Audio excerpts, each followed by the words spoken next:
채무자 여러분, 오늘도 고생이 많으십니다. 채권자 이의 신청이 안 들어오거나 적게 들어오면 좋잖아요. 채권자 이의 신청이 뭐냐 하면, 개인회생을 시작하면 채권자가 법원에게 이의 신청을 할 수 있는데, 그 중에서 가장 큰 문제점은 저 사람 개인회생 해주면 안 된다, 뭐 이런 식으로 자기 나름의 논거와 근거를 가지고 제출하는 경우가 있단 말이죠. 이걸 최대한 막거나 줄일 수 있으면 좋습니다. 첫 번째는 채권자 종류부터 한번 구분을 해볼 건데요. 일단 금융권 채권자가 있겠죠. 은행, 저축은행, 캐피탈, 카드사, 대부업, 이런 종류의 금융사 채권들이 있고, 또 한편으로는 친밀한 관계의 채권자도 있겠죠. 가족이나 아주 친한 친구나 어릴 때부터 친구, 이런 사람들이 있고, 또 한편으로는 비즈니스적 관계나 단순 동료가 있습니다. 같은 회사 다니는 동료한테 돈을 빌렸다거나 상거래처에 물건을 받고 대금값을 지급해주지 못한 상태에서 개인회생을 신청한다거나, 또는 사채 일수, 돈 빌려주는 걸 직업적으로 하시는 분들 있잖아요. 대부업 등록까지 한 건 아닌데 동네에서 그래도 자기 형편될 때마다 돈 빌려주고 이자 받는 걸 자주 하는 사람들, 이렇게 채권자를 세 종류로 구분을 해봤을 때, 두 번째 논점은 각 채권자마다 반응하는 게 다르다는 것입니다. 금융권 채권자 있죠. 은행이나 카드사 같은 경우에는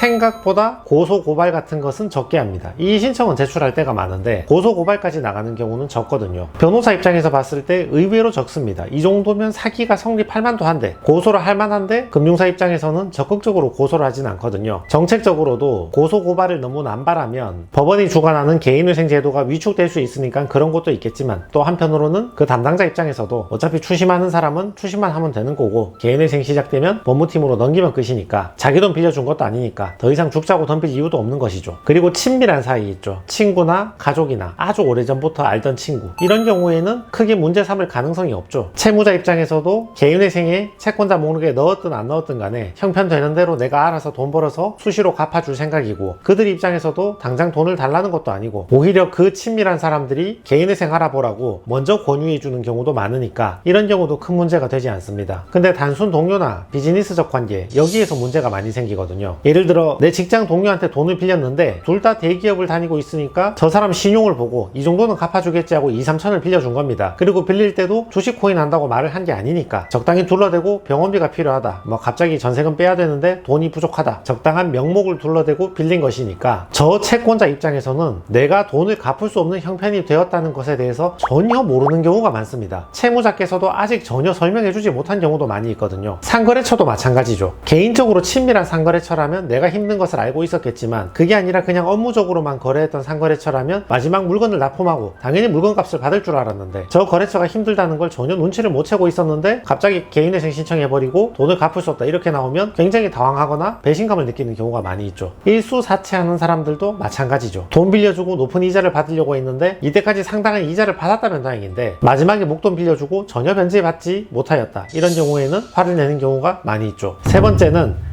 그러면 말 안 하면 모를까? 말해야 됩니까? 이렇게 물어보시는 분들이 계시거든요. 물론 법원이 통지를 해줍니다. 말 안 해도 상관은 없습니다. 당연한 얘기잖아요. 채무자의 상대방은 채권자인데 채권자한테도 절차권을 보장을 해줘야 되잖아요. 진술할 기회나 이의를 제기할 기회를 줘야 되는 거죠. 그게 아니고 채무자 혼자 법원에 신청해서 바로 탕감받고 끝나버리면 채권자는 자기 의견 한번 말해볼 기회 없이 그냥 채무를 다 잃게 되는 거잖아요. 구체적으로는 채권자로 하여금 자기 채권을 신고하도록 합니다. 본인이 빌려준 금액이 얼마인가 정확한 금액을 스스로 신고하도록 하고, 이의 신청서를 제출할 수 있는 기회도 주고, 채권자 집회기일에 출석해서 구두로 의견을 개진할 수 있는 기회도 줍니다. 네 번째는, 그러면 말해야 할까? 이 문제가 있겠죠. 말 안 해도 알긴 아는데 그와 별도로 내가 먼저 가서 말을 해야 되나? 금융권 같은 경우는 굳이 말하실 필요 없습니다. 내가 굳이 얘기 안 해도 법원에서 통지가 날아가면 금융권에서는 항상 하는 일이니까 자기들 절차에 맞게 진행할 거니까 말을 안 해도 관계가 없습니다. 다만 금융권한테 미리 알려주는 이유는 독촉 추심을 받기 싫어서 알려주는 거죠. 내가 지금 개인회생을 준비 중이니까 법무법인에 일을 맡겼으니까 2주쯤 있다가 신청이 접수되면 사건 번호 불러줄 테니까 나한테 독촉하지 마라, 이런 식으로 독촉을 막기 위해서 알려주고, 은행으로부터 시간을 좀 벌고 사건 번호 나오면 불러주고 독촉을 피하는, 이런 취지로 말해주는 경우가 많습니다. 가족이나 오래전 친구 같은 경우는 뭐 굳이 말할 필요 없죠. 이미 내 형편 힘든 거 알고 있으니까. 오히려 그들이 개인회생하라고 나에게 먼저 추천하는 경우도 많으니까 이런 경우도 별 문제가 되지 않습니다. 근데 단순한 직장 동료나 상거래처나 사채 일수를 빌렸다거나 이런 경우 있잖아요. 이런 경우는 솔직히 가능하다면 원만한 양해를 구하시기를 추천드리거든요. 왜냐하면 오시는 채무자들을 만나보면 단순한 직장 동료나 상거래처 뭐 이런 경우에는 상대방이 내가 형편이 힘들다는 것조차도 모르는 경우가 많아요. 전혀 언질도 못 해주는 경우가 많은 거죠. 이 상태에서 아무것도 모르는데 불쑥 개인회생을 신청해서 오히려 배신감을 준다거나 상대방을 화나게 한다거나 그런다기보다는 그래도 어느 정도 대화가 통할 것 같은 사람이면 사전에 원만하게 양해를 좀 구해가지고 이 개인회생이 끝나고 나서라도 내가 형편되는 대로 최대한 갚아주겠다, 그리고 무엇보다 미안하다, 이런 식으로 진정성도 전달을 좀 해주시고요. 어찌됐건 이 순간만은 모면을 해야 된다, 이 부분을 유념해 주시는 게 좋습니다. 정협의가 안 될 것 같으면 어쩔 수 없는데 그래도 말이라도 미리 원만하게 내가 나중에 형편되면 조금 더 갚아줄게 이렇게 얘기해 주시는 게 좋죠. 물론 채권자가 뭐 가족이나 제3자를 데려와라, 뭐 별도의 뭐 책임질 사람을 데리고 와라, 뭐 계약서를 쓰자 뭐 이러면 그런 것까지 응해줄 의무는 없는데 그래도 감정적으로라도 부딪히지 말고 원만하게 양해를 구해두는 게 좋습니다. 아예 가능성이 없는 사람이면 시도할 필요도 없지만 어차피 문제를 삼으면 거기에 대해서는 형사든 이의신청이든 별도로 응해야겠지만 그래도 말을 좀 알아먹을 것 같은 사람한테는 미리 원만하게 언지를 주고 양해를 좀 구하는 게 좋다고 볼 수 있습니다. 왜냐하면 채권자 이의신청 같은 경우는 그래도 회생법원에 답변서를 신청해서 그럭저럭 회생 절차를 진행시킬 수가 있는데 사기 고소 같은 경우에는 행여나 유죄가 나와버리면 그 채무는 비면책 채무가 되는 수가 있고 또는 그것 때문에 개인회생 절차가 상당 기간 정지가 되거나 진행 자체가 안 될 수가 있기 때문에 혹시 가능하시다면 원만한 양해를 미리 좀 구하시라, 이렇게 미리 말씀을 드리는 겁니다. 그래서 결론을 말씀드리면 가족이나 친한 친구는 큰 문제가 되지 않지만 금융권도 별 문제가 되지 않지만 단순한 직장 동료나 상거래처는 문제가 될 수 있다. 일단 이 순간은 모면한다는 생각으로 이의신청서는 그나마 해결이 가능한데 사기 고소는 최대한 들어오지 않도록 노력해보자, 이상입니다.